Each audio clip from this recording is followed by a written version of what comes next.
और दोस्तों आपका स्वागत है स्टूडेंटाइल जीके में। तो दोस्तों आज मैं 17 जनवरी 2022 से रिलेटेड जितने भी करंट अफेयर्स हैं उसके बारे में इस वीडियो में बात करने वाले हैं। दोस्तों आज के जो करंट अफेयर्स का पीडीएफ आप इस वीडियो के नीचे डिस्क्रिप्शन में क्लिक करके एक लिंक मिलेगा, वहां पर क्लिक कीजिएगा तो आपको पीडीएफ डाउनलोड होने का ऑप्शन आ जाएगा। ठीक है दोस्तों, तो चलिए आज के वीडियो को शुरू करते हैं। पहला प्रश्न आप लोगों के सामने है, हाल ही में इंडियन ओपन सुपर 500 2022 के मेंस सिंगल का खिताब कौन जीता है। अब दोस्तों इस प्रश्न को पहले समझ लीजिए। इसका जो इंडियन ओपन है ये एक टूर्नामेंट का नाम है, सुपर 500 ये कैटेगरी होता है और ये किस खेल का टूर्नामेंट है तो ये बैडमिंटन का टूर्नामेंट है। और जो इसका 2022 का संस्करण है, 2021 का नहीं, ध्यान रखिएगा 2022 का है ये। यानी कि इंडियन ओपन 2022 के मेंस सिंगल का खिताब कौन जीता है। मेंस मतलब पुरुष, सिंगल मतलब एकल, यानी कि अकेले अकेले जो खेलते हैं उसमें सिंगल का खिताब कौन जीता है। तो उसका उत्तर है लक्ष्य सेन। ये भारतीय है और भारत के उभरते हुए बैडमिंटन स्टार है। ठीक है दोस्तों, इंडियन ओपन में बहुत दिनों बाद भारत का कोई मेंस सिंगल खिताब जीता है। सुपर 500 होने के कारण ये अंतर्राष्ट्रीय स्तर का बैडमिंटन प्रतियोगिता है जिसमें दुनिया के सभी जो अच्छे अच्छे बैडमिंटन खिलाड़ी है वो भाग लेते हैं। जैसे इंडियन प्रीमियर लीग कैसे हो गया जिसमें दुनिया के अच्छे अच्छे क्रिकेटर भी भाग लेते हैं, उसी तरह इंडियन ओपन भी है। ठीक है, तो ये एक बैडमिंटन का खेल है, समझ गए। अब देखिए दोस्तों यहाँ पर हम कुछ जान लेते हैं कि इंडियन ओपन अंतर्राष्ट्रीय स्तर का एक वार्षिक बैडमिंटन प्रतियोगिता है। वार्षिक मतलब प्रत्येक वर्ष आयोजित होता है। इंडियन ओपन का पहला टूर्नामेंट 2008 में आयोजित होगा। और दोस्तों आप लोगों को बता दूं कि आईपीएल जो है, इंडियन प्रीमियर लीग, उसका भी पहला सीजन 2008 में ही हुआ था। ठीक है, यहाँ हम आपको अंतर्राष्ट्रीय स्तर के कुछ मशहूर बैडमिंटन प्रतियोगिता के बारे में बताने जा रहे हैं। ये सब बैडमिंटन प्रतियोगिता है। ठीक है दोस्तों, तो चलिए जान लेते हैं। पहला जो है दोस्तों वो है हांगकांग ओपन, हांगकांग देश में होता है। इंडोनेशियन मास्टर्स, ये सब बैडमिंटन टूर्नामेंट का नाम है। कोरिया ओपन, सिंगापुर ओपन और मलेशिया मास्टर्स।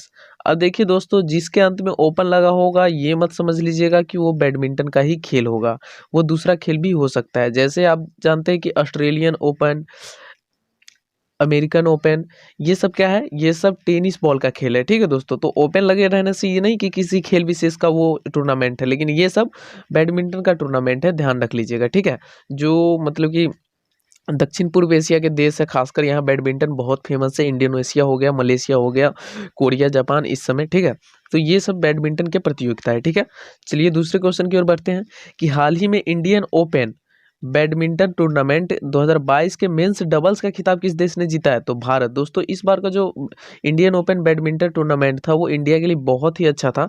यहाँ मेंस सिंगल का खिताब लक्ष्य सेन ने और मेंस डबल्स का खिताब भी भारत ने ही जीता था, जहां सात्विक साईराज रंकी रेड्डी और चिराग शेट्टी की जोड़ी ने इंडोनेशिया की जोड़ी को हरा करके मेंस डबल्स का खिताब जीता है। तो यानी कि मेंस सिंगल और मेंस डबल्स दोनों का खिताब भारत के ही पास आया है।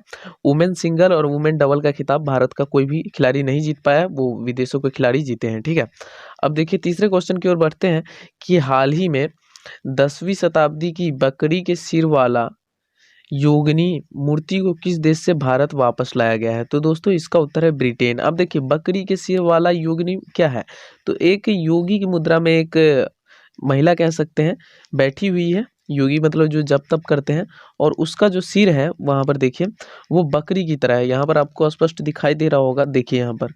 तो ये अद्भुत कलाकृति है और 10वीं शताब्दी की है, यानी से आज से लगभग 1000 साल पहले की। तो ये 1980 के दशक में चोरी हो गया था, अंग्रेज के ज़माने में नहीं, 1980 में चोरी हो गया था। समझिए कोई तस्कर ले गया था।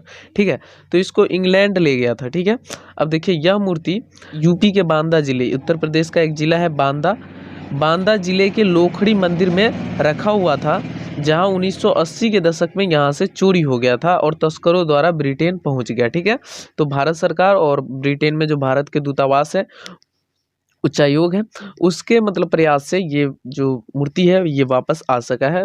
सरकार मतलब अपने जो धरोहर होते हैं उसको अलग अलग देशों से वापस लाते रहते हैं, जो प्राचीन काल में किसी कारणवश दूसरे देश में पहुंच गया होता है। ठीक है, तो यही एक प्रयास था, तो बकरी के सिर वाला योगिनी मूर्ति वापस आया है। चौथे क्वेश्चन की ओर बढ़ते हैं कि टाटा समूह, आप जानते हैं टाटा समूह, टाटा ग्रुप एक भारत का बहुत बड़ा बिजनेस नाम है। ठीक है, किस कंपनी ने, टाटा समूह की किस कंपनी ने एयर इंडिया और उसकी सहायक कंपनियों के विनिवेश की बोली जीती है। विनिवेश क्या होता है दोस्तों, सरकारी कंपनियों में जो प्राइवेट धन लगाना या सरकारी कंपनियों को बेचना, इसको हम लोग विनिवेश कहते हैं। ठीक है, तो टाटा में बहुत सारी कंपनी है, जैसे टीसीएस हो गया, Tata consultancy service, Tata consumer product limited, Tata steel, Tata Motors. तो उसी तरह एक टाटा का एक कंपनी है मेसर्स टेलेस प्राइवेट लिमिटेड, इसने ही एयर इंडिया की बोली जीती है, यानी कि एयर इंडिया को सरकार से खरीद लिया है। अब जान लीजिए इससे जुड़े कुछ की फैक्ट के बारे में। तो यहाँ पर देखिए, एयर इंडिया के विनिवेश की अंतिम बोली 8 अक्टूबर 2021 को लगी थी, जिस दिन टाटा समूह ने इसे जीता था। यानी टाटा ने एयर इंडिया को कब खरीदा? तो 8 अक्टूबर 2021 को। टाटा समूह ने एयर इंडिया को $2.4 बिलियन यानी कि अमेरिकी डॉलर, लगभग 2.5 बिलियन अमेरिकी डॉलर में खरीदा है। ठीक है। टाटा समूह के संस्थापक जमशेदजी टाटा थे। टाटा की स्थापना 1868 ईस्वी में ही हो गई थी, जहां जमशेदजी टाटा एक छोटे से दुकान या मतलब कुछ व्यापारिक प्रतिष्ठान के साथ इसको शुरू किए थे, और आज इसका जो व्यापार है वो कई देशों में फैला है। आप जानते ही हैं, आप भी किसी न किसी रूप में टाटा का उपयोग करते ही है। ठीक है, टाटा के प्रोडक्ट का उपयोग करते ही होंगे। वर्तमान में जो टाटा ग्रुप के चेयरमैन है वो नटराजन चंद्रशेखरन है। ठीक है,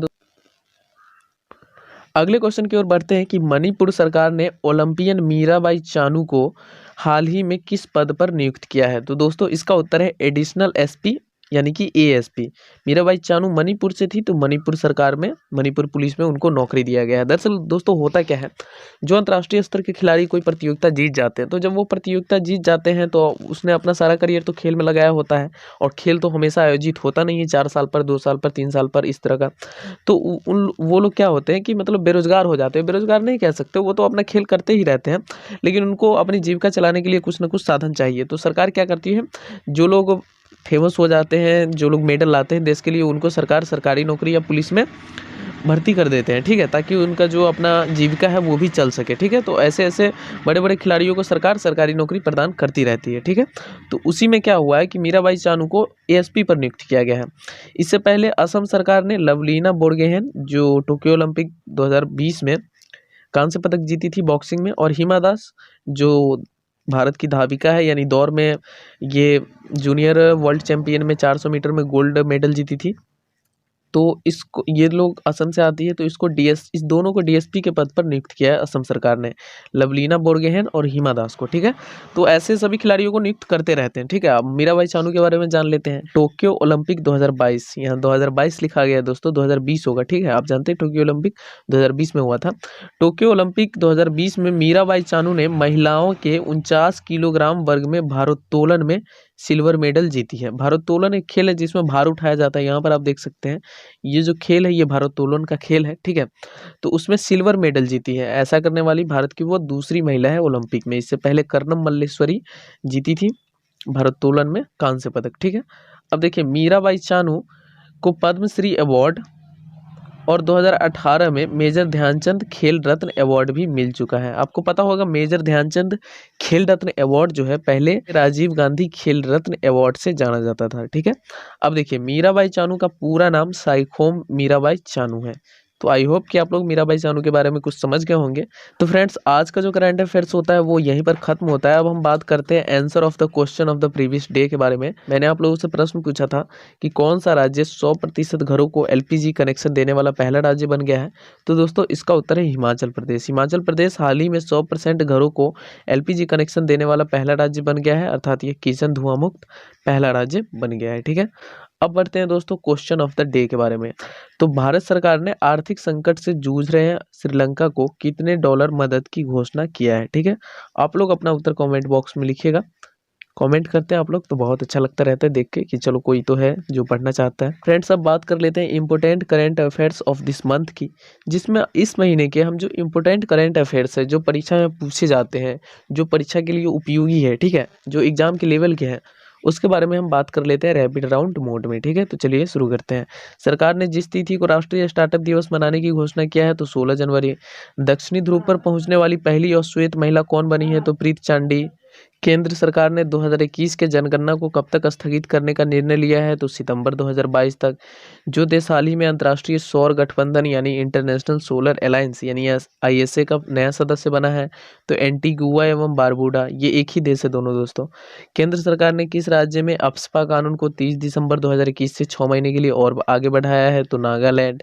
इसरो के नए चीफ कौन बने हैं? तो एस सोमनाथ। हाल ही में जिस देश के कोरोना वायरस के नए स्ट्रेन आईएचई खोजने का दावा किया है? तो फ्रांस ने।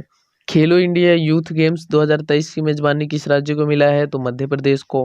हाल ही में केंद्र सरकार ने एलआईसी में जितने प्रतिशत प्रत्यक्ष विदेशी निवेश यानी कि एफडीआई की अनुमति दी है? तो उसका आंसर है 20%। आप लोगों को बता दूं दोस्तों कि बीमा क्षेत्र के जितने भी भारतीय कंपनी हैं उसमें 74% तक विदेशी निवेश किया जा सकता है। लेकिन एलआईसी जो है वो सरकार का एक कंपनी है, यानी इसका विशेष संसद के अधिनियम से बना हुआ एलआईसी एक कंपनी है।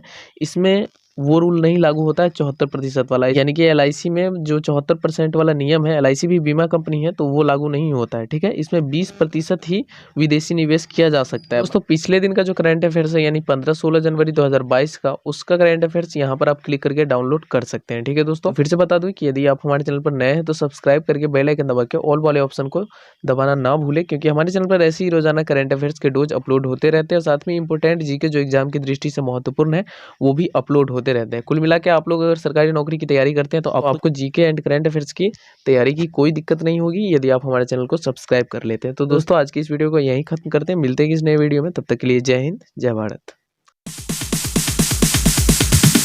Sorry, it's DJ.